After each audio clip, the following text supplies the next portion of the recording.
Well, it's always been pretty clear that a lot of fans had a rather negative take on the 2017 Justice League. But now we've got some pretty interesting comments from one of DC's former presidents, and I have to say, it's kind of shocking to hear her take. Let's dive into what she said and what she thought of Joss Whedon's version of the Justice League.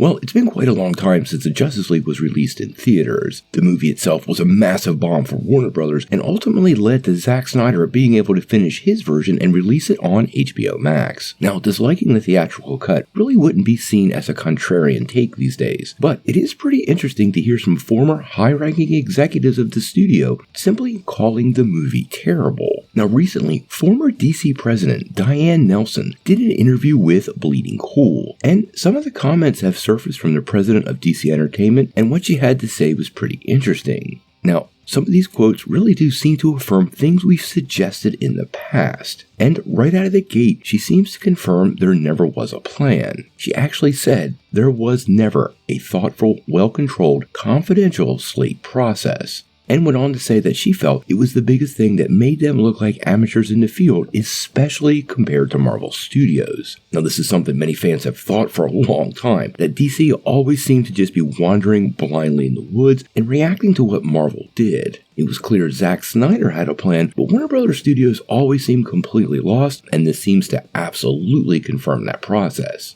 Now, she did go on to reveal that there was never, ever any discussions about making Zack Snyder the Kevin Feige of the DCEU and tasking him with leading the DC slate for any particular period of time. Although, Nelson did go on to say that she would have wanted Snyder on board as part of their stable of filmmakers, and when it came to Justice League, there was a conscious effort to ensure the movie, and I quote, was not too long and there was opportunity for more heart and humor. Now, as many of you know, Zack Snyder was forced to step away from the project due to a family tragedy, which quite honestly, I respect the man for choosing the right path here. And at that point, the studio decided to pivot and go with Avengers director Joss Whedon to complete the film. And this is where some of Nelson's statements get very interesting. During the interview, she said, "My characterization is Joss was a bit of a shiny penny during a time when they were looking for something shiny to grab onto. I mean, I thought the final film was terrible. I would have much preferred a darker than I wanted or longer than I hoped for Zack Snyder cut than the Frankenstein cut we got in theaters. The Trinity characters of Batman, Superman, and Wonder Woman should have,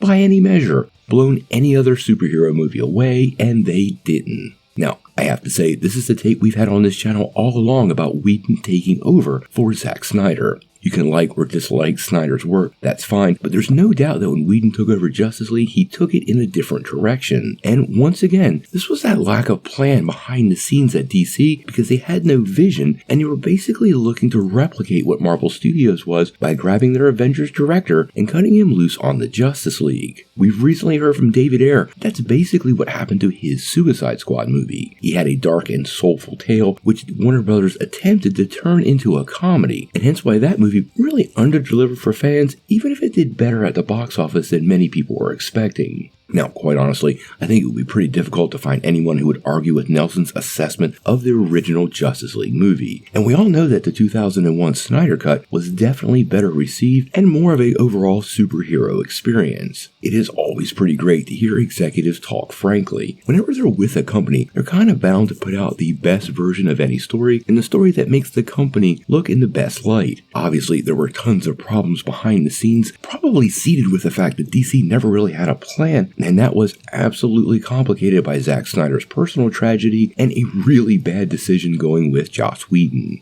Now, the future of the DC Universe is now in James Gunn and Peter Safran's hands, and whether you like either one of those guys or not, it's absolutely clear. For the first time in a really long time, DC Studios has a plan, they know the direction they're headed in, and that makes it overall less likely for this kind of disaster to happen ever again. How this all works out, well, we're gonna have to wait and see.